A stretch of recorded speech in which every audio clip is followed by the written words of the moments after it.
pantalla. Aquí.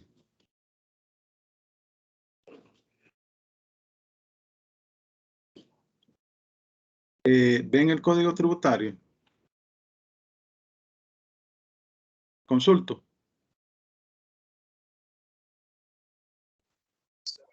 Sí se ve, Liga. Vaya, gracias entonces. Vaya, miren, vamos a ver el código tributario.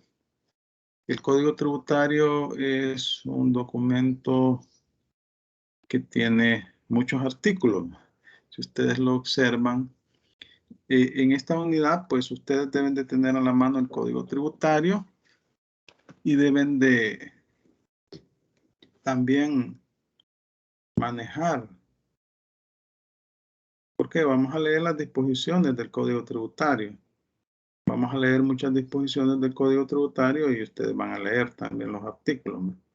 Entonces, es un documento que tiene más de 200 artículos y vamos a ver aquellos temas importantes, trascendentales, ¿no? Porque también hay alguna temática que ya la vimos en las clases. Hemos mencionado, hemos citado las disposiciones del Código Tributario. Esas ya no las vamos a ver. Solo vamos a comenzar a ver todas aquellas disposiciones de dicho instrumento jurídico que no hemos comentado. Entonces, comenzamos con el título 1, las disposiciones generales. El capítulo 1 contiene la finalidad, ámbito de aplicación, principios generales aplicables a las actuaciones de la administración tributaria y derecho de los administrados. Vaya, fíjense que en el artículo 1 se establece cuál es la finalidad del Código Tributario. El artículo 1 establece que el Código contiene los principios y normas jurídicas aplicables a todos los tributos internos bajo la competencia de la administración tributaria. Entonces, ¿se recuerdan ustedes de los principios, ¿verdad? Que desarrollamos una tarea recientemente en la unidad 2, los principios, y también hablamos de la administración tributaria. La administración tributaria se define en este código como la Dirección General de Impuestos Internos y la Dirección General de Tesorería. No se incluye dentro de la administración tributaria la Dirección General de Aduanas. ¿Por qué? Porque la materia aduanera se regula en el Código Aduanero Uniforme Centroamericano y su reglamento, CAUCA y RECAUCA, y en la legislación aduanera, la Ley de Simplificación Aduanera, la Ley Especial para sancionar infracciones aduaneras, Ley de Almacenaje, entre otras disposiciones. Es vasta la legislación aduanera. Ahora bien, en el artículo 2, el Código Tributario establece cuál es el ámbito de competencia y ahí excluye a la legislación aduanera y la municipal. ¿Por qué? Porque el caso de la legislación municipal, pues ya hablamos de la legislación aduanera, que existe legislación aduanera que se encuentra, que regula aspectos relativos a las importaciones e importaciones de mercancía, ¿no? Porque en materia aduanera se ejerce un control administrativo tributario sobre el ingreso y salida de mercancías y de unidades de transporte también. Ahora bien, en cuanto a las personas, es migración. Es migración la que se encarga, ¿va? Entonces tenemos una ley de migración y extranjería. Ahí es donde se regula todo lo relativo al ingreso y salida de personas, ¿va? Y las personas, pues, por ingresar o salir del territorio, las personas no son mercancías. Eso hay que tenerlo bien claro, ¿va? No son mercancías. Y lo digo porque alguna vez se dijo en alguna capacitación por ahí. No, las personas no son mercancías. Pagan tributos las mercancías que ingresan al territorio nacional. Nada más, las que salen no pagan tributos a la exportación. Nuestro país no tiene tributos a la exportación. Vaya, entonces el artículo 2 establece el ámbito de aplicación del Código Tributario. Dice, este código se aplicará a las relaciones jurídicas tributarias que se originen de los tributos establecidos por el Estado, con excepción de las relaciones tributarias establecidas en las legislaciones aduaneras y municipales. Estamos hablando de tributos internos, porque los tributos a la importación y exportación son tributos que se generan por el comercio exterior, ¿no? O sea, por el ingreso y salida de mercancías. Pero les decía que en el caso de las salidas de mercancías, las exportaciones están, no pagan tributo, y en el caso de IVA están grabadas con tasa 0%. Y eso tiene su razón de ser, lo vamos a ver en su oportunidad, ¿verdad? Entonces, en el caso de los impuestos municipales, estos se rigen por el Código Municipal y por la Ley General Tributaria Municipal. Y cada municipio en su territorio puede establecer ordenanzas. Los municipios, de acuerdo a nuestra Constitución, de los artículos 204 en adelante, se establece que son autónomos. Tienen autonomía en lo administrativo, en lo económico, y pueden establecer sus tributos. Ahora, tienen competencia para establecer tasas y contribuciones especiales por medio de ordenanzas, pero no así impuestos. Pero sí tienen iniciativa de ley para proponer sus leyes de impuestos ante la Asamblea Legislativa. Y la Asamblea Legislativa puede aprobarlas o no, ¿verdad? O puede modificarlas, ¿no? Aprobarlas con modificaciones. Entonces, acá el Código Tributario es aplicable únicamente a la materia de impuestos internos, que son administrados por la Dirección General de Impuestos Internos. Y quien percibe los ingresos de la Dirección General de Tesorería. Existe un Servicio General de Tesorería, sí, lo establece la Constitución. Entonces, es la Dirección General de Tesorería la encargada de percibir los tributos. Para eso puede autorizar a instituciones financieras o tiene una estructura administrativa en todo el territorio nacional en donde usted puede ir a las delegaciones fiscales a pagar los impuestos, ¿no? O a las Tres Torres o al donde era el Bolerama Jardín, ¿no? Ahí paga los impuestos usted. O puede ir a los bancos, al sistema financiero, a los bancos o instituciones financieras que han sido autorizadas. También la Dirección General de Tesorería realiza el cobro administrativo de la deuda tributaria. Pero la Dirección General de Impuestos Internos administra los tributos internos y ejerce controles de carácter administrativo, realiza fiscalizaciones, tiene un cuerpo de auditores, quienes son los competentes para fiscalizar las declaraciones presentadas por los sujetos pasivos, por los contribuyentes. Pues hoy está de moda, hoy estamos a 23 de marzo. En esta época se presenta la declaración de impuestos sobre la renta. Entonces, todo es en línea actualmente. Los contribuyentes tienen hasta el 30 de abril para presentar la declaración de renta. No sé qué día cae el 30 de abril, ¿no saben ahí? Miren un calendario y me informan, por favor. ¿Qué día caerá 30 de abril?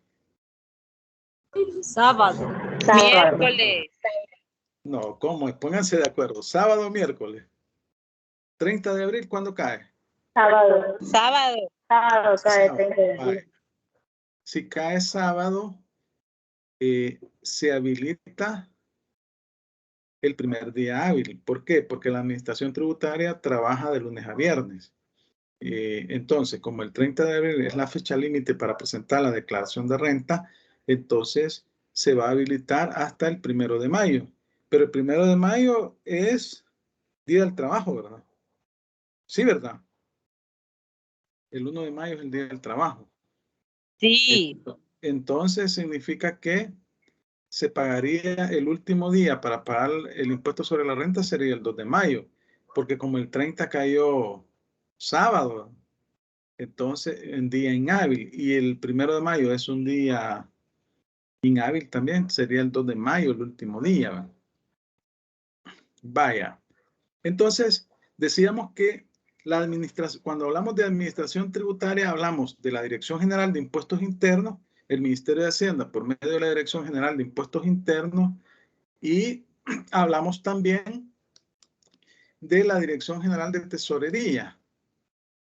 Uno administra los tributos internos, realiza fiscalizaciones, controles administrativos, verificaciones, inspecciones a los contribuyentes sobre las declaraciones que han presentado, y la otra percibe el pago de los impuestos y además realiza el cobro administrativo de la deuda tributaria. En el artículo 3 se estipulan una serie de principios que son aplicables a las actuaciones que realiza la administración tributaria, es decir, aplicables a las actuaciones que realiza la Dirección General de Impuestos Internos, DGI, y la Dirección General de Tesorería. Y ahí vemos diferentes principios, el de justicia, igualdad, legalidad, celeridad, proporcionalidad, economía y eficacia. Eficacia y verdad material. Algunos de estos principios también se encuentran regulados en la Ley de Procedimientos Administrativos, la cual excluye los procedimientos tributarios, pero es aplicable, es una norma supletoria en lo no regulado en el Código Tributario. Entonces acá ustedes van a ver los principios, los desarrolla de una forma escueta acá, después de que señala los numerales, ¿verdad? Los literales: justicia, igualdad, legalidad, celeridad, proporcionalidad, economía, eficacia y verdad material. Con fundamento en el principio de justicia, la administración tributaria garantizará la aplicación oportuna y correspondiente de las normas tributarias. Es decir, que la administración tributaria, cuando se rige por el principio de justicia, debe de aplicar la norma tributaria de una manera razonable, de tal manera que sea una aplicación justa, acorde con la ley, ¿verdad? Con interpretaciones que no se salgan del marco jurídico, garantizándole los derechos a los contribuyentes. Porque cuando hablamos de justicia, hablamos de un ideal, ¿verdad? Estamos hablando de que el Estado debe de garantizar la justicia al momento de aplicar las normas tributarias, es decir, debe de, en la aplicación de las mismas, ser justo y razonable, racional en la aplicación, ¿no? Es un principio general del derecho, la justicia. Es un fin, la justicia es un fin. En el caso del principio de igualdad, está regulado en el artículo 3 de la Constitución, y según este principio, todas las personas son iguales ante la ley. Así dice el principio: todas las personas son iguales ante la ley y se les debe dar un trato igual, salvo casos excepcionales. Entonces, las situaciones desiguales deben de tratarse en forma desigual y las iguales en formas iguales. O sea, este principio de igualdad establece que todas las personas deben de tener el mismo trato, pero esto va a depender del tipo de sujeto pasivo y de las, por ejemplo, no se puede tratar igual a un gran contribuyente que a un pequeño contribuyente, ¿verdad? En esos casos sí se permite un trato desigual, pero porque la situación es desigual, ¿verdad?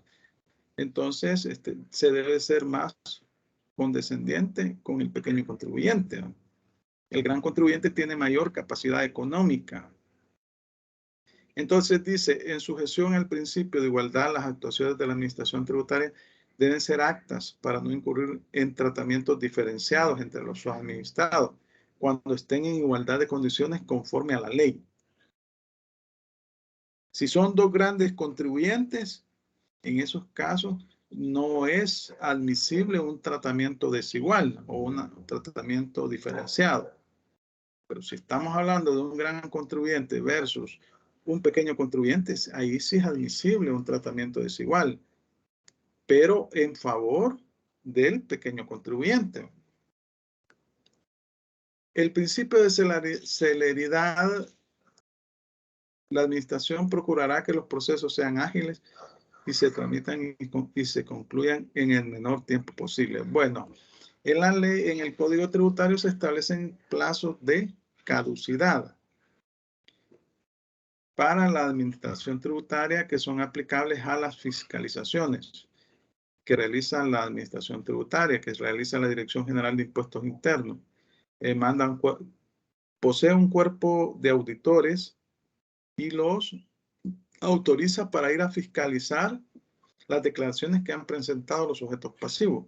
Entonces la ley le establece un plazo de 3 años a la administración tributaria para que pueda fiscalizar las declaraciones presentadas por los sujetos pasivos. Y este plazo comienza a correr a partir de la fecha en que se venció el plazo. Por ejemplo, en el caso de renta, el 2 de mayo es el último día para presentarla. Entonces, la caducidad comienza a correr a partir del 3 de mayo de este año, 2022, 23, 24, 25. Hasta el 2 de mayo del 2025 pierde las facultades de fiscalización la administración tributaria. Esto es cuando se ha presentado declaración. Pero si no se presentó declaración, entonces son 5 años a partir del vencimiento del plazo. Entonces,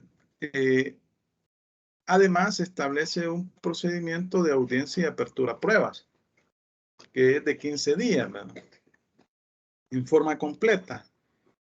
Una vez que le han notificado el informe y un documento que se llama auto de apertura, en donde se le notifica al contribuyente que se han encontrado como consecuencia de la fiscalización una serie de hallazgos y se le ha determinado impuesto dejado de pagar y sanciones. Entonces ahí está un plazo. La cuestión es que la ley establece plazos, ¿verdad? Entonces, en cuanto a este principio de celeridad, la administración debe procurar que todos los trámites que se realicen ante la misma y todos los trámites que se encuentran regulados en la ley, por ejemplo, el de fiscalización, deben de realizarse en el menor tiempo posible o en el tiempo establecido por la ley. En el tiempo establecido por la ley, en todo caso.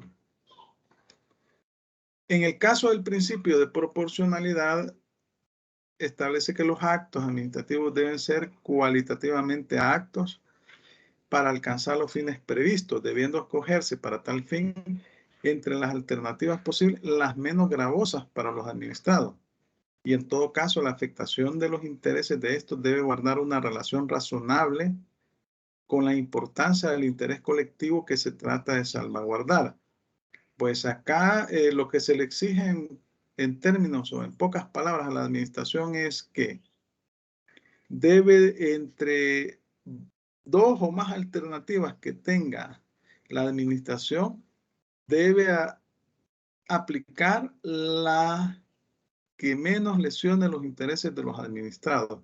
Es decir, debe aplicar aquella alternativa que más favorezca a los administrados, siempre y cuando se salvaguarde el interés público, porque la materia tributaria es de interés público. Entonces, entre las diversas alternativas que tenga la administración pública, debe adoptar aquella que sea más favorable a los sujetos pasivos, a los administrados, a los contribuyentes. En el caso del principio de economía, se procurará que los sujetos pasivos y la administración tributaria incurran en la menor cantidad de gastos y se evitará la relajación o exigencia de trámites o requisitos innecesarios.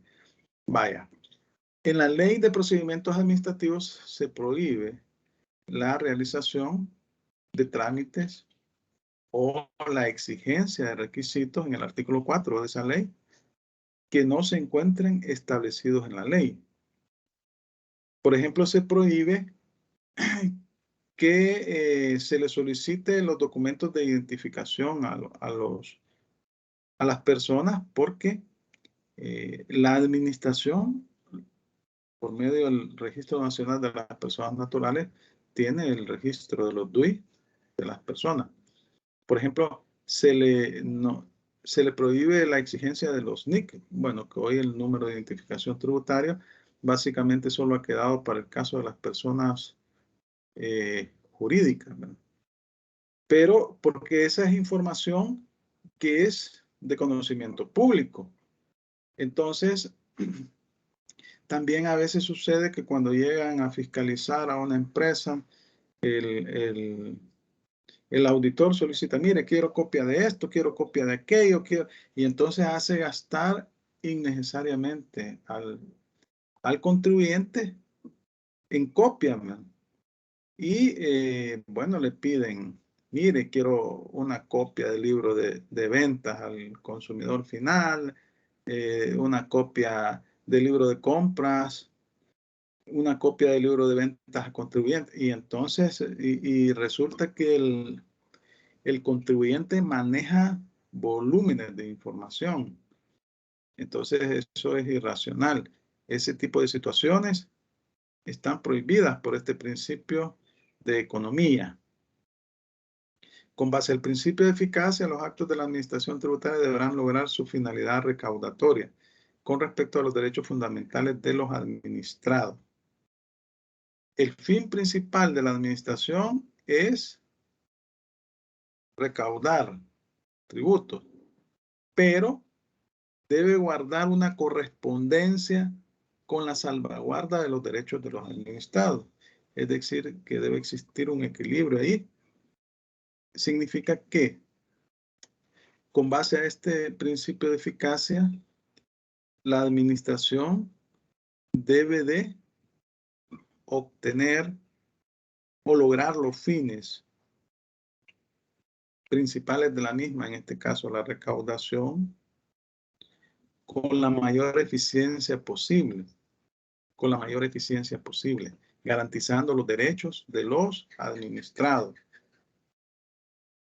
Y este principio, el último, que es el de verdad material, es un principio muy utilizado en los recursos administrativos ante los tribunales administrativos en sede judicial y ante las cámaras administrativas, ante la sala de lo contencioso administrativo y también ante el Tribunal de Apelaciones de los Impuestos Internos y de Aduanas, que reconoce el recurso de apelación.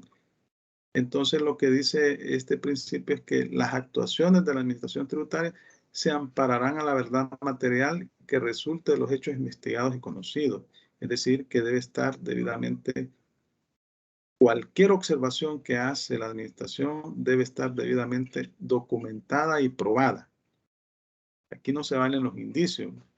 Aquí la administración no puede, si le está determinando impuestos por pagar a una persona, no puede estar haciéndolo divorciado de la realidad de los hechos. Es decir, si un auditor a fiscalizar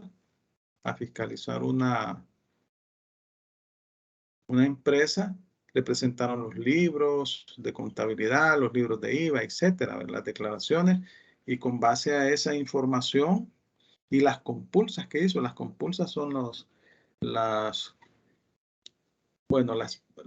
investigaciones que hacen con los proveedores y los clientes del contribuyente, las consultas que les hacen sobre información. Entonces, debe de tomar en cuenta la información real existente para poder establecer o determinar impuestos dejados de pagar o para sancionar. no, aquí no se vale una presunción que, mire, yo creo que, ¿verdad? No, de ninguna manera. Entonces, en el artículo 4 del Código Tributario, aquí en el artículo 4 se establecen los derechos que tienen los administrados ante la administración tributaria. Los administrados son los sujetos pasivos, que estos se dividen en contribuyentes y responsables. Ese tema ya lo hemos visto en clase. Los contribuyentes son aquellos respecto de los cuales se realiza el hecho generador, si es el empresario, es la sociedad que realiza los hechos generadores, y los responsables son aquellos sujetos que sin ser contribuyentes por disposición de ley deben de cumplir las obligaciones establecidas en la ley para esto. Por ejemplo, estamos hablando de los contadores, ¿verdad? Los auditores, los representantes legales, ¿verdad? En el caso de sociedades, ¿verdad?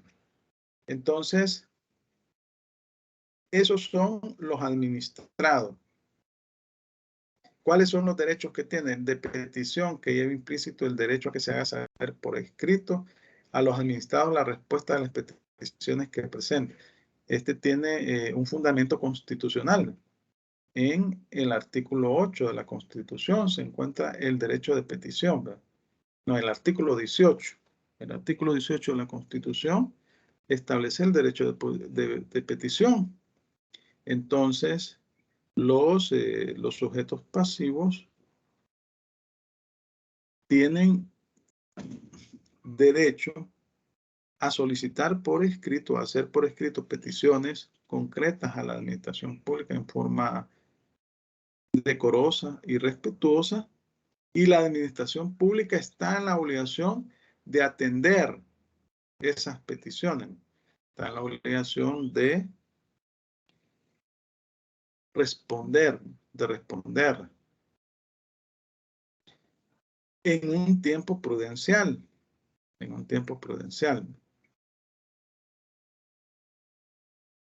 de contradicción, que comprende los siguientes derechos.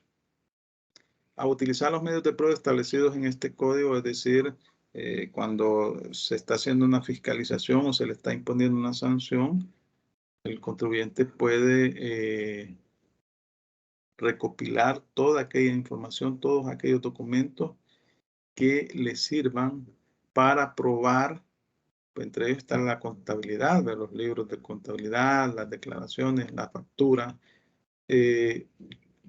todos aquellos documentos, los inventarios, todos aquellos documentos por medio de los cuales pueda demostrar su inocencia ante la administración, pueda defenderse, ¿no? Entonces, en el mismo Código Tributario se establecen cuáles son los medios de prueba, que los vamos a ver seguidamente, ¿no? Posteriormente. Hacer oído, para lo cual al sujeto pasivo se le deberá conceder audiencia y un plazo para defenderse. Este es el derecho de audiencia, está recogido en el artículo 11 de la Constitución. Y este derecho que tienen los contribuyentes se materializa también en el procedimiento tributario, en el Código Tributario. Se establece un plazo de prueba y un plazo para que el contribuyente presente alegatos, los alegatos en su defensa. Es decir, que presenta un escrito en el cual el plazo en total es de 15 días, ¿no? Para que, de audiencia y apertura a prueba, para que el contribuyente exteriorice las razones de hecho y de derecho por los cuales considera que la administración le está vulnerando sus derechos y no es correcto la determinación de impuestos que ha efectuado.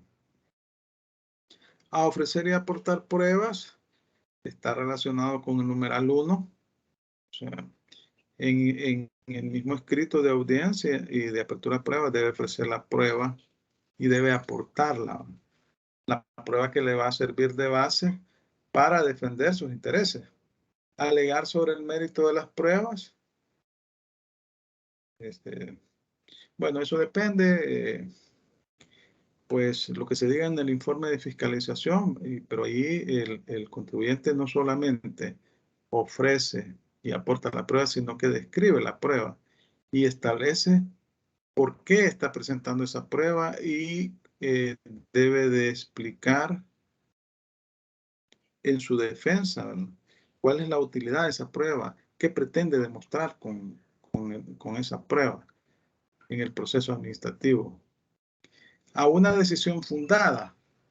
La administración tributaria, una vez que ha depurado el procedimiento administrativo de liquidación oficiosa de impuestos o de imposición de sanciones, debe emitir una resolución y esta debe estar debidamente fundamentada para que el contribuyente sepa cuáles son los motivos que la administración tributaria o el fundamento de la administración tributaria para liquidarle un tributo, establecer que dejó de pagar determinada cantidad de impuestos o imponerle una sanción. Y debe de estar debidamente claro en la resolución que ha emitido, de tal manera que el contribuyente lo pueda entender y se pueda defender de esas imputaciones, porque ese es el objetivo, garantizar el derecho de defensa.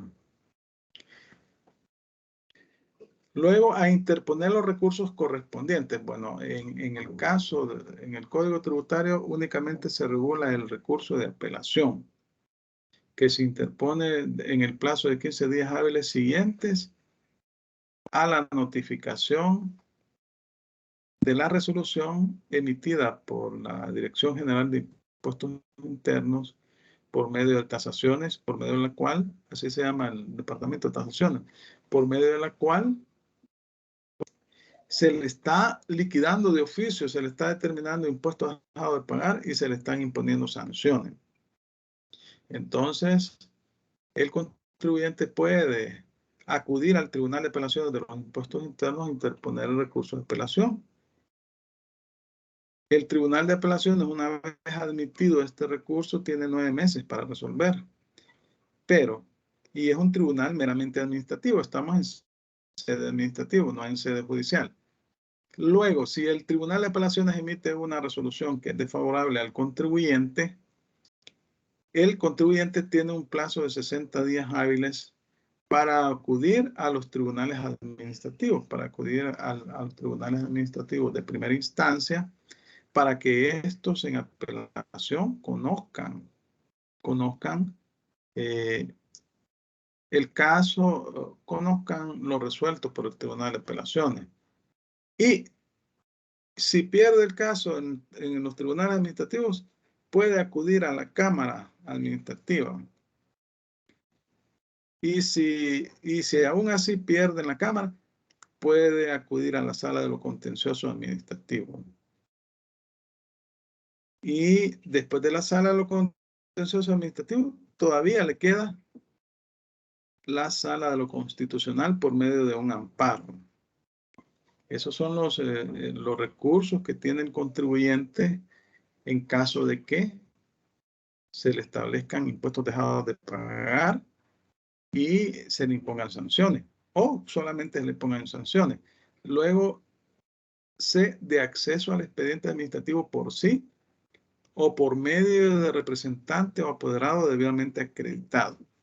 Vaya, miren, el expediente administrativo no es más que un conjunto de documentos que la administración arma, en donde constan todas las actuaciones que la administración ha realizado en el caso, por ejemplo, de una fiscalización o en el caso de una petición. Bueno, pero veamos el caso de una fiscalización. Ahí en este documento se encuentra desde la autodesignación, que es un documento por medio del cual que se le notifica al contribuyente y por medio del cual se designa a un auditor, uno o más auditores del cuerpo de auditores del que dispone la administración tributaria para que fiscalice un determinado ejercicio tributario. Y luego este auditor llega, examina, verifica. Entonces, el expediente administrativo está compuesto desde la autodesignación, los papeles de trabajo del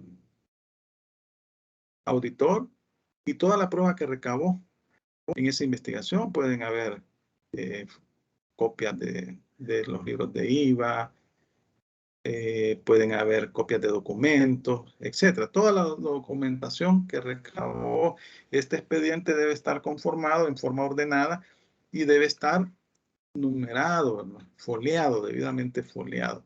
Y hasta la resolución que emitió la administración tributaria. Entonces, luego cuando el contribuyente presenta recurso de apelación, el Tribunal Administrativo a la Dirección General de Impuestos Internos para revisarlo. Y ellos también arman su expediente de apelación. Entonces, el contribuyente, cuando le notifican la resolución por medio de la cual le están imponiendo una sanción o le están diciendo, mire, debe de pagar $1 millón en concepto de impuestos determinado. Entonces, el contribuyente puede solicitar acceso al expediente administrativo para revisar y verificar todo el fundamento de esa resolución, los documentos, la prueba recabada por la administración tributaria para establecer los hallazgos, ¿verdad? Y entonces eso le sirve al contribuyente para preparar su defensa, para presentar el recurso de apelación.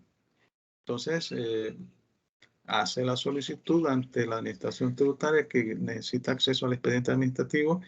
La administración le responde y le dice, a tal fecha, a tales horas usted puede llegar.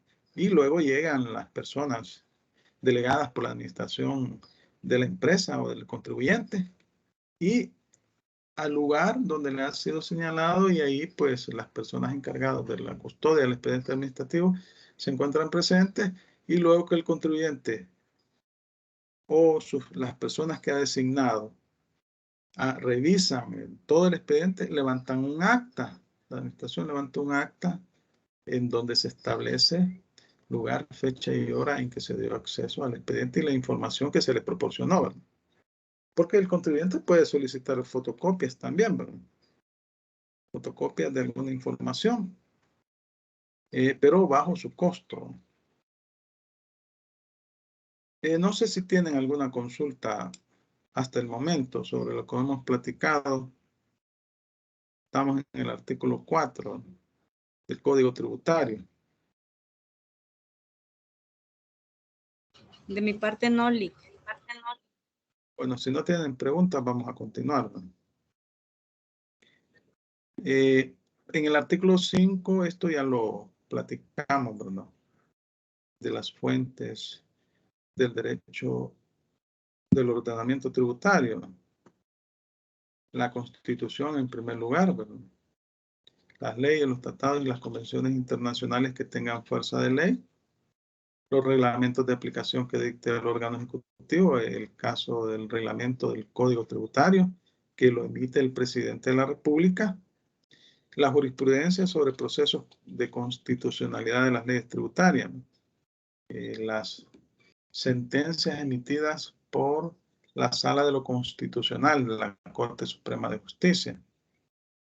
Y aquí se habla supletoriamente, constituirán fuentes del ordenamiento jurídico tributario, la doctrina legal emanada de los procesos de amparo de la Sala de lo Constitucional, así como la proveniente de la Sala de lo Contencioso Administrativo, ambas de la Corte Suprema de Justicia, y del Tribunal de Apelaciones de los Impuestos Internos. En clases anteriores yo les he comentado que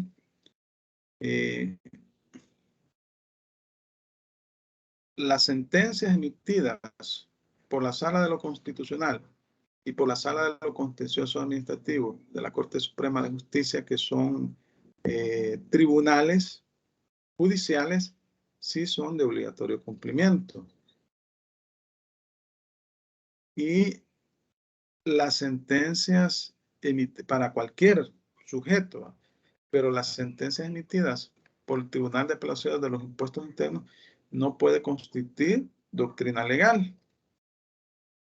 Esto de la doctrina legal se encuentra regulado en lo que es el Código Procesal Civil y Mercantil. Antes existía una ley que regulaba esto de la doctrina, la ley de casación, pero esa ley fue derogada y actualmente ha retomado el Código Procesal Civil y Mercantil esa disposición. Entonces, cuando hablamos de doctrina legal, estamos hablando de las sentencias emitidas por un tribunal, 3 sentencias que se han emitido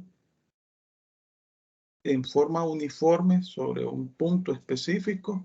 Entonces, eso ya constituye doctrina legal, pero es aplicable únicamente a nivel judicial. En el caso del Tribunal de Apelaciones de los Impuestos Internos, esto no se aplica porque es un tribunal administrativo y entonces las resoluciones del Tribunal de Apelaciones de los Impuestos Internos, aunque sean uniformes y constantes sobre un punto específico, pueden ser sujetas de revisión a nivel judicial, sea por la Sala de lo Contencioso Administrativo o por la Sala de lo Constitucional. Entonces, no son definitivas, pues, salvo que el sujeto pasivo, el contribuyente no interpuso la demanda de amparo o no interpuso la demanda contencioso administrativo. Pero además acá tenemos que hablar de los tribunales administrativos de primera instancia y de la Cámara de primera instancia. Ellos también pueden, las sentencias, las resoluciones emitidas por el Tribunal de Apelaciones de los Impuestos Internos pueden ser 3, 6, 9 en el mismo sentido. Pero si nadie ha interpuesto un recurso de apelación, nadie ha acudido a los tribunales administrativos,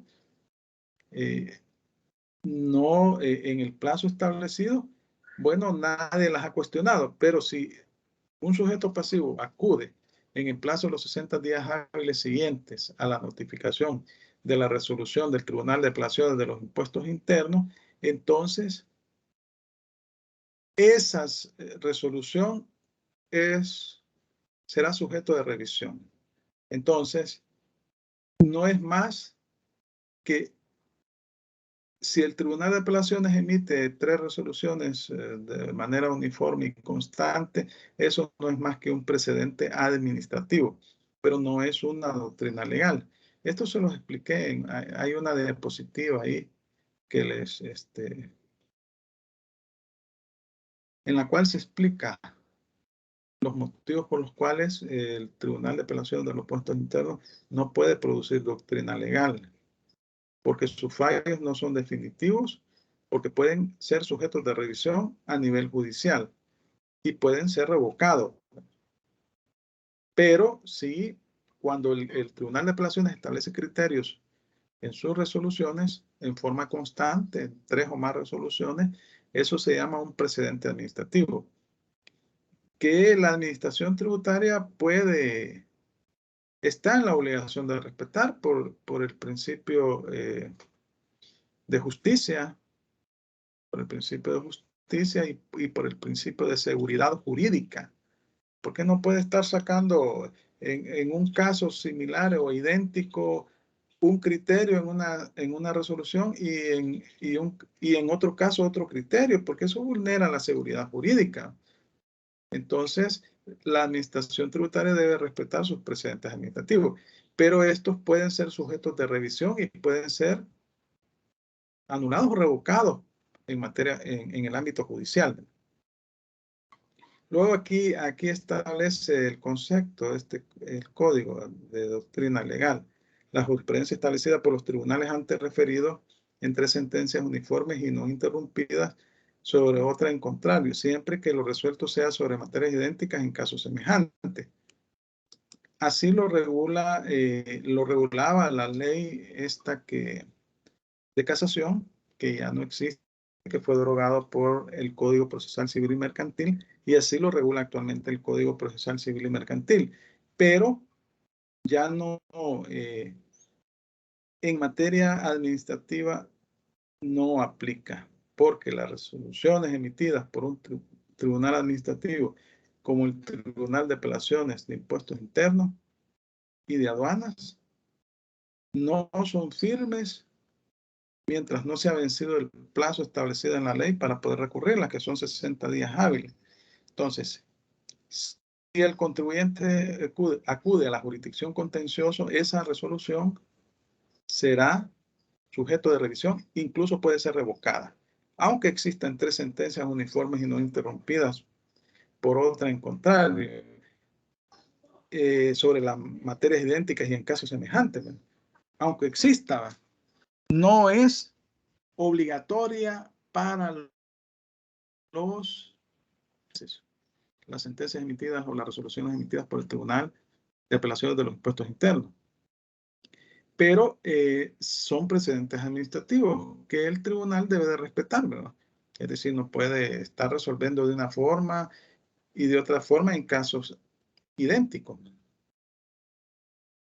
Pero no es obligatoria para los jueces. Eso debe de quedar claro. Aquí, pues, las personas que hicieron el código tributario, pues, cometieron este pequeño gran error, ¿verdad? Y eso ya lo he explicado y en el examen no se lo saqué, pero en este parcial sí les va a salir. Bueno, acá el principio de reserva de ley, el principio de legalidad en materia de reserva de ley. Está regulado en el artículo 6 del Código Tributario y también ya lo hemos platicado. Y bueno, se relaciona con el artículo 231 de la Constitución y el 131 ordinal sexto, que establece que no se pueden establecer contribuciones sino en virtud de la ley para el servicio público y que es competencia de la Asamblea Legislativa establecer tributos, ¿verdad? Impuestos, contribuciones de una manera general y obligatoria para sufragar gastos públicos, dice. Entonces, es una competencia exclusiva de la Asamblea Legislativa. Y entonces aquí deben de relacionar el artículo 231, ordinal sexto de la Constitución y el 231. Entonces, dice este artículo que se requiere la emisión de una ley para crear, modificar o suprimir tributos, definir el hecho generador de la obligación tributaria, establecer el sujeto pasivo del tributo y la responsabilidad solidaria, la base imponible, la tasa o alícuota, el límite máximo o mínimo de la misma y el tipo impositivo. Esto debe estar establecido en la ley. Aquí estamos hablando otro principio que se denomina en doctrina congelamiento de rango. Cuando la ley ha adoptado o ha regulado una materia determinada, únicamente la ley puede regularla y no el reglamento. Entonces, en un reglamento no puede establecerse un hecho generador.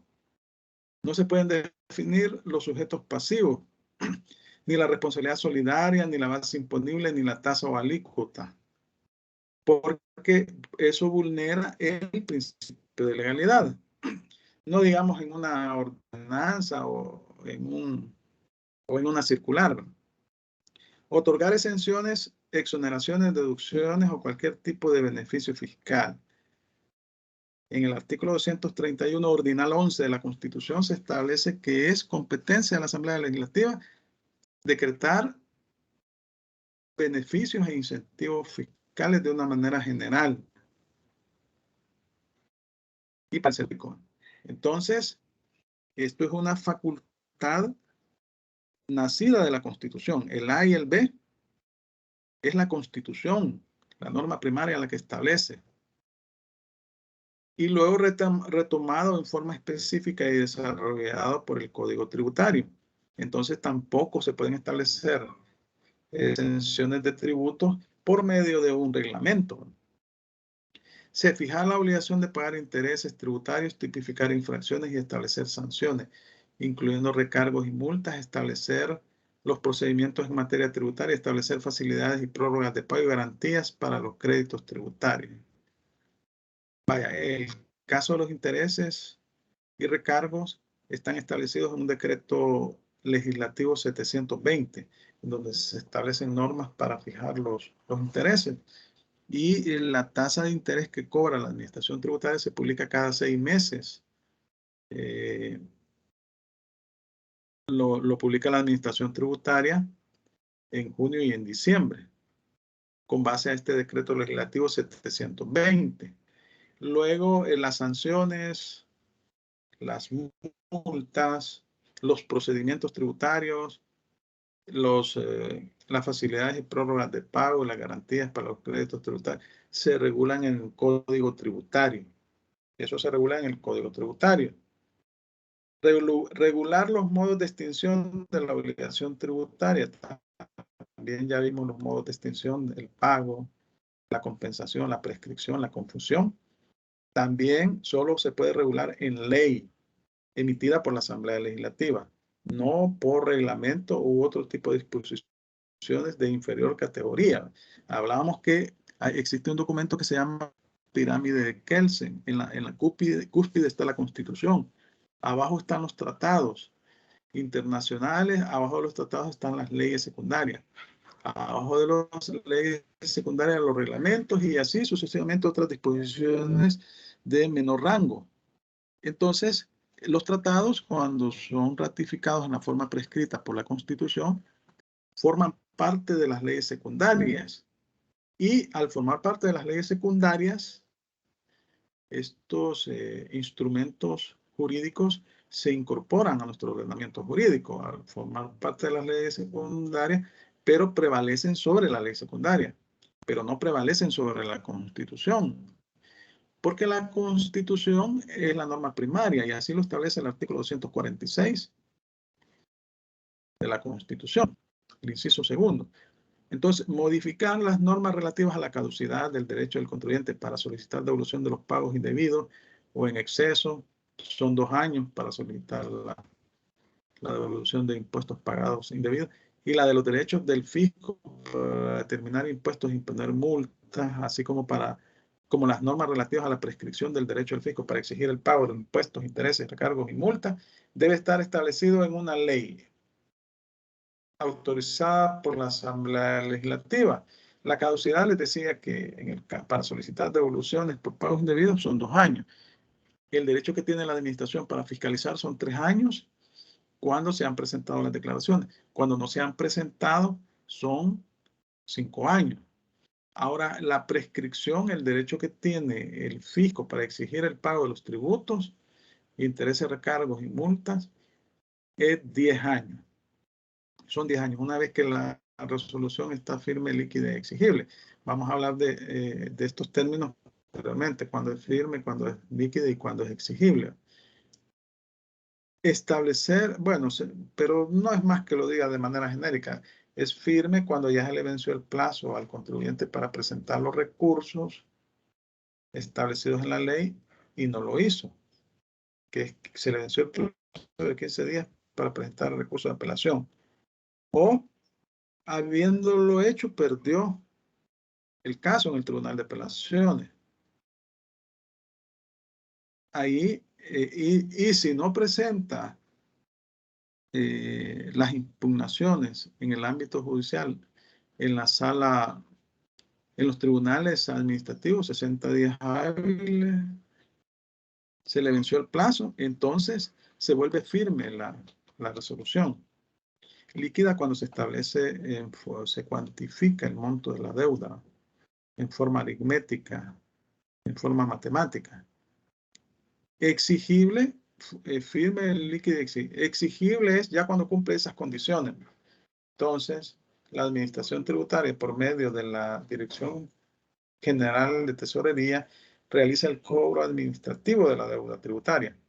Y si no, el contribuyente no paga, entonces remite el expediente el director de Tesorería a la Fiscalía General de la República para que ésta inicie el trámite judicial del cobro de la deuda tributaria en juicio ejecutivo. Esto es en términos generales. F, establecer preferencias y garantías para el cumplimiento de las obligaciones tributarias. Solo es posible por ley. Solo es posible por ley. a veces se establecen garantías, ¿verdad?, para el pago de los tributos. El contribuyente necesita una solvencia de impuestos, pero se encuentra insolvente, ¿verdad? Entonces, la administración le pide una garantía. Y como le urge la solvencia y no puede pagar, ¿verdad?, entonces presenta una garantía. Y si la administración tributaria lo acepta, entonces, bueno, entonces el sujeto se le puede otorgar una autorización por parte de la administración tributaria en donde se establece que el contribuyente pues se encuentra, bueno, no solvente, pero sí se encuentra en trámites de cumplimiento de su obligación tributaria, ¿no? Interpretación de la norma tributaria. Alguien que me lea el artículo 7, porque solo yo he estado hablando. Ahí está el artículo 7.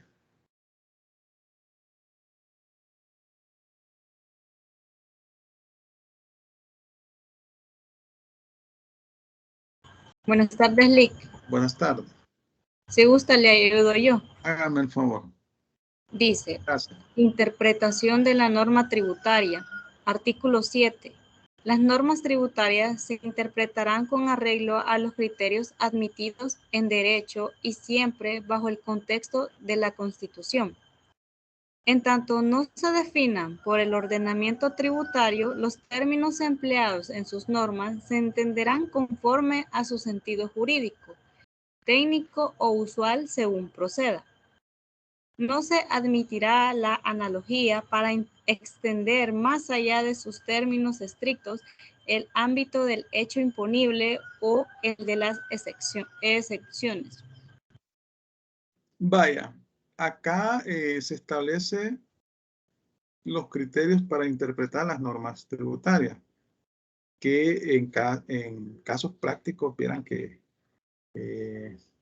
pues tienen mucha incidencia o son muy importantes porque dependiendo de cómo se interprete una norma jurídica, así puede ser las consecuencias jurídicas, ¿no? Porque a veces sucede que el contribuyente no realiza determinado acto o la realiza de una forma porque considera que así está establecido en la ley. Y viene la administración tributaria y le dice, no, mire, esto se aplica de esta forma. Entonces existe un criterio diferenciado, un criterio diferente entre ambas partes, ¿no? Y entonces puede llegar hasta los recursos administrativos, hasta el Tribunal de Apelaciones, porque esto puede tener incidencia en el pago de los tributos, ¿no?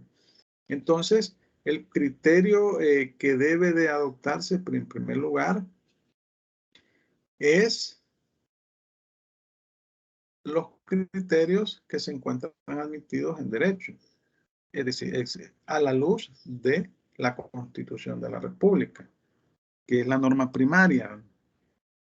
Se debe interpretar conforme a la Constitución de la República en primer lugar y luego con base a las reglas de interpretación establecidas en el derecho común. Estamos hablando del Código Civil, ¿no? Ahí se establecen reglas generales de interpretación de las normas jurídicas, pero debe de priorizarse la materia administrativa, es decir, debe aplicarse la interpretación que se establezca en las normas tributarias en primer lugar. En primer lugar, la Constitución, en segundo lugar, las normas tributarias, ¿no? En tercer lugar, el derecho común.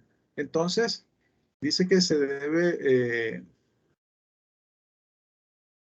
respetar el ordenamiento tributario, los términos utilizados en este tipo de normas, conforme a su sentido jurídico, técnico o usual, según proceda. Y también dice que no se admite la analogía para extender más allá de sus términos estrictos el ámbito del hecho imponible o de las exenciones.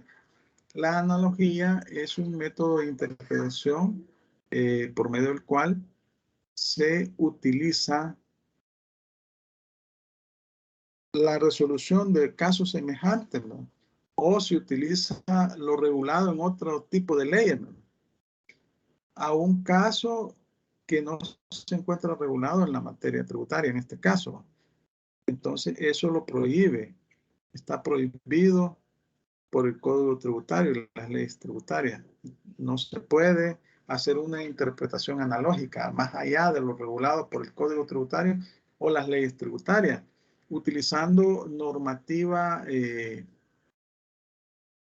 no es tributaria.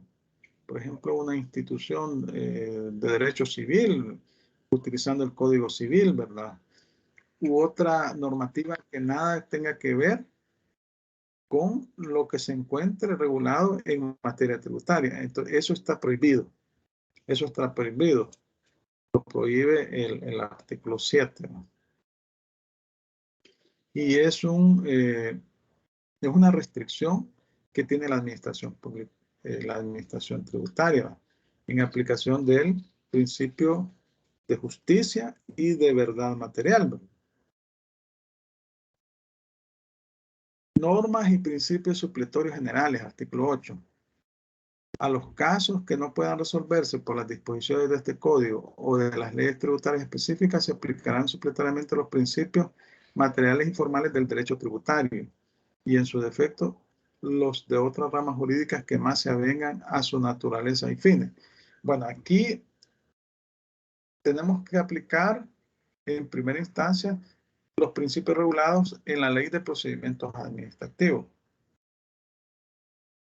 Bueno, primero las normas tributarias. Si se agotan las normas tributarias, los principios establecidos en la Ley de Procedimientos Administrativos. Y si no podemos ahí, nos vamos al derecho común. Bueno, en materia sancionadora también aplican los principios del Código Penal en materia sancionadora. Conflicto de leyes. El artículo 9 establece que en caso de conflicto entre normas tributarias y las de cualquier otra índole, con excepción de las disposiciones constitucionales, predominarán en su orden las normas de este código y las leyes tributarias relativas a la materia específica de que se trata. Bueno, si existen diferentes regulaciones, por ejemplo, en el Código Civil y sobre una misma materia o sobre un caso específico en el Código Tributario, obviamente que se va a aplicar el Código Tributario. Si no es posible la aplicación del Código Tributario, se va a aplicar lo regulado en las demás normas tributarias, la Ley de Impuestos sobre la Renta, la Ley de IVA, etc. Van a prevalecer, en primer lugar, en la materia tributaria, el Código Tributario y las normas tributarias. Salvo en el caso de la interpretación constitucional. La Constitución prevalece. Ya vimos nosotros ahí, ustedes en la tarea que ustedes realizaron, ahí pudieron observar los principios del derecho tributario. Y ahí se dieron cuenta, ustedes vieron muchos amparos, demandas de amparo. Hay también demandas de inconstitucionalidad que fueron resueltas por la Sala de lo Constitucional, en las cuales se establecía que la administración pública había vulnerado tal principio y que tenía asidero constitucional. Obviamente que la Constitución prevalece sobre el Código Tributario y la jurisprudencia de la Sala de lo Constitucional es de obligatorio cumplimiento en materia tributaria. Entonces, debe la administración tributaria respetarla y cumplirla. Entonces, en esos casos puede suceder que una disposición del Código Tributario pueda ser declarada inconstitucional, ¿verdad? Y cuando se declara inconstitucional, se expulsa del ordenamiento jurídico nacional, ¿verdad? Vamos a alguien que me lea el artículo, el capítulo 3, términos y plazos, el artículo 10, contabilización de términos y plazos.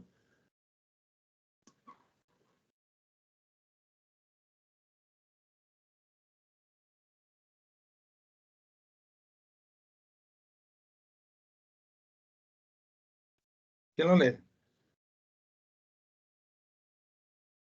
Ahí lo tienen en pantalla. Yo lo voy a leer. Vaya, hágame el favor. Contabilización de términos y plazos, artículo 10. Los términos y plazos establecidos en el presente código son perentorios.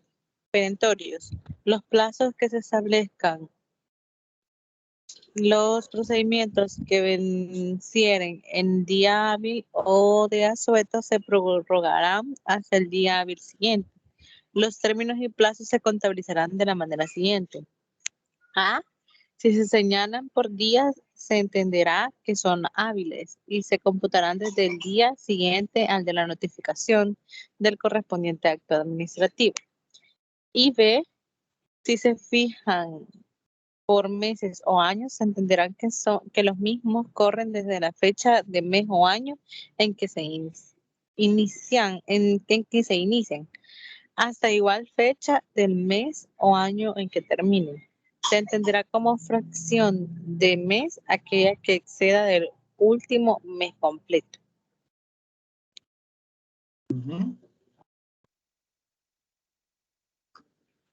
Transcurrido dentro del respectivo término. Si en el mes del vencimiento no hubiera un día equivalente a aquel en que comienza el cómputo, se entenderá que el término expira el último día del mes. Vaya, miren, aquí se establece cómo se van a computar o contabilizar los plazos establecidos en las leyes tributarias, en el Código Tributario y en las leyes tributarias. Dice que los términos y plazos establecidos son perentorios. Esto significa que son fatales, que una vez se ha vencido el plazo, se pierde el derecho. Por ejemplo, si usted no presenta la declaración de impuestos sobre la renta el 30 de abril, se le venció el plazo y se la presenta el 1 de mayo. Por poner un ejemplo, significa que usted va a pagar intereses y multas, ¿no?, por haber cancelado en forma extemporánea el tributo. A eso se llama que es perentorio, que es un término fatal, que una vez concluido se le venció el derecho. Los plazos que establezcan los procedimientos que vencieren en día inhábil o de asueto se prorrogarán hasta el día hábil siguiente. Vaya, entonces por eso yo les preguntaba a ustedes, ¿cuándo vence, en qué fecha cae el 30 de abril? Que es el último día para presentar la declaración de renta. Entonces ustedes me decían sábado. Y aquí en el artículo 10 se establece la regla. Si se vence en día inhábil o de asueto, se prorrogarán hasta el día hábil siguiente. Vaya, el día sábado es un día inhábil para la administración tributaria, porque la administración tributaria trabaja de lunes a viernes. Pero el día 1 de mayo es un día de asueto. Entonces se prorrogará hasta el día hábil siguiente. Entonces, ¿cuál es el término fatal? ¿O cuándo se vence el plazo para presentar la declaración de renta? Les pregunto, ¿cuándo se vence? 2 de mayo. El 2 3 de mayo. sería. ¿Por qué el Perdón, 3? el 2. El 2. Ah, el 2, perdón. El 2 de mayo. ¿Por qué el 2 de mayo? A ver. Porque cae en un día de asueto. ¿El que cae un día de asueto? El 30 de abril no es un día de asueto. No, porque se pospone ese día de asueto para el día siguiente. A el ver, 1 de mayo. ¿Por qué no la presenta el 30 de abril? Porque no es un día hábil de la administración tributaria. Es un día inhábil, ¿no? ¿Por qué no? Entonces, ¿por qué no la presenta el 1 de mayo? Porque cae en un día inhábil igual y es un asueto también. Un día de asueto. Sí, es un día de asueto, porque el 1 de mayo es un día de asueto. Entonces, se prorroga hasta el primer día hábil, que sería el 2 de mayo. Y eso es una alegría, pues, para los contadores, ¿no? Que ahí les queda todavía el sábado, domingo, y les queda el día 1 de mayo, que es una locura. Hay empresas que el último día están presentando la declaración. Y entonces, pues ahí están trabajando sábado, domingo, lunes. Esa es una triste realidad de los contadores. Vaya, entonces esa regla está establecida acá en el artículo 10. Ahora dice, los términos y plazos se contabilizarán de la siguiente manera. Si se señalan por día, se entenderá que son hábiles y se computarán desde el día siguiente al de la notificación del correspondiente acto administrativo. Es decir, que cuando en el Código Tributario se establezca para la realización de un trámite un plazo de 5 días, pero no dice días hábiles, entonces vamos a entender que son días hábiles. Diferente es en la legislación, en el derecho común, ¿verdad? Que ahí cuando se establece un plazo de 5 días, son días corridos. Pero acá en el Código Tributario, en algunas disposiciones establece el plazo de 10 días hábiles, en otras 3 días, 5 días, no dice hábiles, ¿no? Pero como la administración tributaria solo trabaja en días hábiles, entonces los plazos, aunque no se diga que son días hábiles, se entiende que son hábiles. Si se fija por meses o años, se entenderá que los mismos corren desde la fecha del mes o año en que se inician hasta igual fecha del mes o año en que terminen. Acá, por ejemplo, la caducidad de las facultades de fiscalización de la administración tributaria. El 2 de mayo se vence el plazo para presentar la declaración de impuestos sobre la renta del ejercicio fiscal del 2021. Entonces, ¿cuándo va a caducar la facultad para ir a fiscalizar esa declaración por parte de la administración tributaria? Si tenemos que son 3 años cuando se presentó la declaración y 5 años cuando no se presentó declaración, pero en este caso presentó declaración. ¿Cómo computaríamos ese plazo? El 2 de mayo la presentó la declaración. Entonces, estamos hablando de una caducidad de 3 años. ¿A partir de cuándo comenzaríamos a contar esos 3 años para que llegue un auditor a verificar esa declaración, a fiscalizarla? A ver. ¿Cómo sería el cómputo?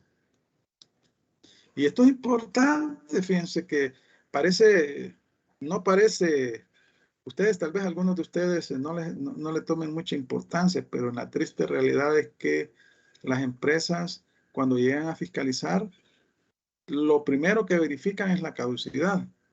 Dicen, no hombre, veamos, cuándo presentamos cuándo se venció el plazo, y comienzan a verificar, y comienzan a contar, porque a veces resulta que la administración tributaria llega al 3er año y llega corriendo. Vaya, entonces en este caso particular, ¿cuándo se vencería el plazo? ¿Cuándo le caducarían las facultades de fiscalización a la administración tributaria? Si la declaración se presentó el 2 de mayo, la declaración de renta. ¿Cómo computaríamos el plazo? Estamos Sería a 2 de partir mayo del del 2022. Ajá. tiempo empieza a partir de correr cuándo? a partir del 3 de mayo. 3 de mayo del 2022. ¿Y vence cuándo? Vence Ajá. el 3 de mayo de 2025, en teoría. 22, 23, 24, 25. Así sería. Así sería. Si llega el 23 de mayo del 2025, ya no puede, ¿va? Ya se le caducó el derecho. Y fíjense que esto es bien interesante y importante, porque lo primero que uno ve cuando llegan a fiscalizarlo es si ya se le venció el plazo a la administración tributaria. Si ya está en el límite del plazo 1 año, no, dice, aquí tenemos ventaja nosotros, porque ahí se le puede dilatar la información, ¿verdad? Y se pueden hacer una serie de situaciones encaminadas a retrasar, ¿verdad?, la fiscalización. Ahí depende de la astucia de cada contribuyente. Luego dice, se entenderá como fracción de mes aquella que exceda del último mes completo, transcurrido dentro del respectivo término. Si en el mes del vencimiento no hubiere día equivalente a aquel en que comience el cómputo, se entenderá que el término expira el último día del mes.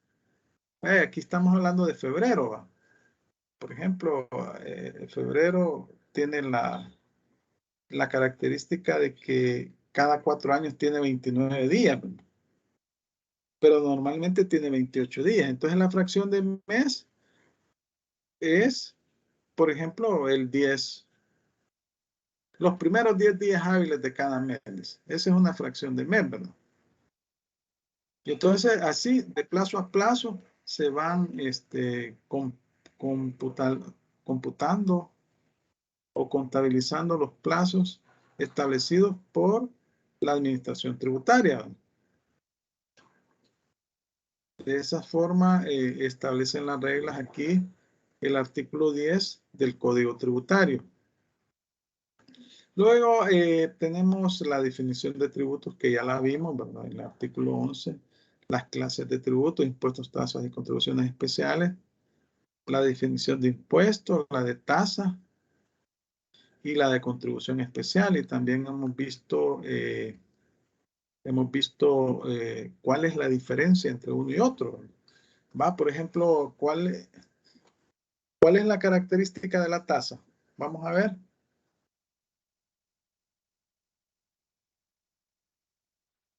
A ver.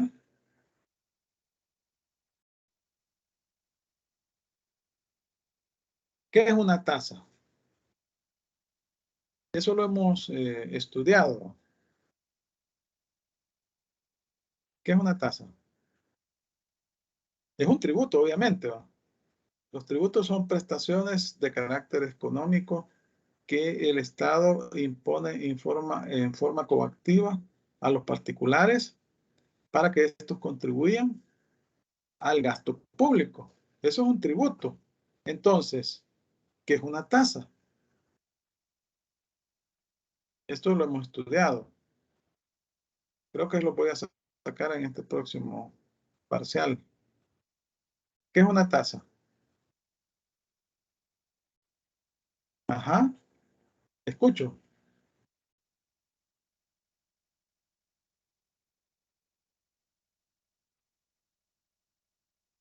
Se encuentran por ahí, ¿verdad? ¿O solo han dejado encendida la computadora y están en otras actividades? Pregunto.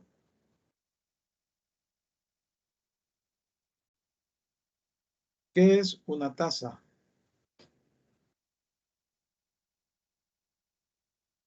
A ver. ¿Quién responde? Es un valor ya establecido. Es un valor ya establecido. Será. ¿Cuál es la característica de una tasa? Bueno, así yo creo que estuvimos hablando de ese tema cuando estaban las tasas municipales, ¿verdad? Sí, correcto. Las tasas municipales. Ajá. Su característica es que es bien cambiante también. Ajá. Vaya, la tasa, el hecho generador de la tasa es la prestación de un servicio por parte del Estado. Y cuando hablábamos de las tasas municipales decíamos que eh, la tasa exige una contraprestación. Incluso en los principios, ahí hubieron algunas sentencias que ustedes desarrollaron, en la cual la sala declaraba inconstitucional determinado tributo porque estaba disfrazado como tasa, porque no existía una contraprestación de la administración tributaria. Entonces, en el caso por ejemplo, de la recolección de la basura, la municipalidad le establece una tasa. Es un tributo cuyo hecho generador es la prestación de un servicio por parte de la administración tributaria. Entonces, esta tasa se la impone en el recibo de la luz, le aparece, ¿verdad? A veces, y ahí usted paga un servicio. Existe una contraprestación directa por parte de la municipalidad. ¿En qué consiste esa contraprestación? Que le recolecta los desechos sólidos que usted genera en su casa. Usted lo saca a la calle cuando pasa el camión de la basura y luego el camión de la basura se lleva esos desechos sólidos. Entonces, es un servicio que le presta a usted la municipalidad. Y cuando le presta ese servicio, le cobra una tasa, la cual debe ser razonable. En el Código Municipal se establece, y en la Ley General Tributaria Municipal se establece que el costo de la tasa debe de cubrir los gastos en que incurre la municipalidad para prestar ese servicio. Entonces, también el Estado, las instituciones del Estado establecen tasas. Por ejemplo, cuando usted va al registro de la propiedad raíz hipoteca a inscribir una escritura de un inmueble, entonces el Estado ahí le dice, mire, por esa inscripción usted va a pagar X cantidad de dólares según el monto de la transacción. Y así hay diferentes tasas, ¿verdad?, que establece el Estado por servicios que presta. Pero en el caso del Estado debe estar establecido en una ley. En el caso de las municipalidades, la Constitución establece la posibilidad, no la posibilidad, sino que establece que pueden establecerse por medio de ordenanzas municipales.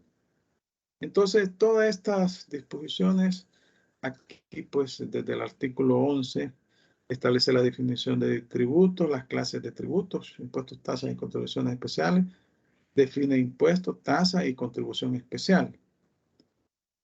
Esto ya lo habíamos leído nosotros, ¿verdad? Ya lo habíamos platicado en clase, ¿no? Entonces no nos vamos a detener en este tipo de regulaciones.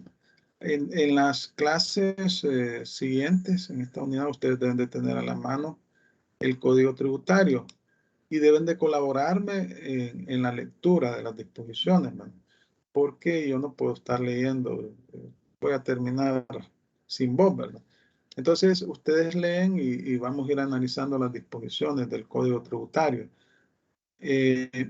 Así que ustedes deben de tenerlo a la mano o lo deben de tener en su computadora, ¿verdad? Pueden bajar y vamos a ir leyendo las disposiciones más importantes. Como les digo, son un montón de artículos, pero vamos a ver los más importantes. Entonces, si no tienen consultas, dudas sobre lo que hemos platicado hasta este momento sobre el Código Tributario, y si no, pues ya son las 6:30. Damos por finalizada la clase. Pasen una feliz noche y nos vemos hasta la próxima semana, ¿verdad? Próxima sería el lunes y miércoles. Entonces, gracias por su atención. Feliz noche. Gracias, Lick. Buenas noches. Bueno, buenas noches.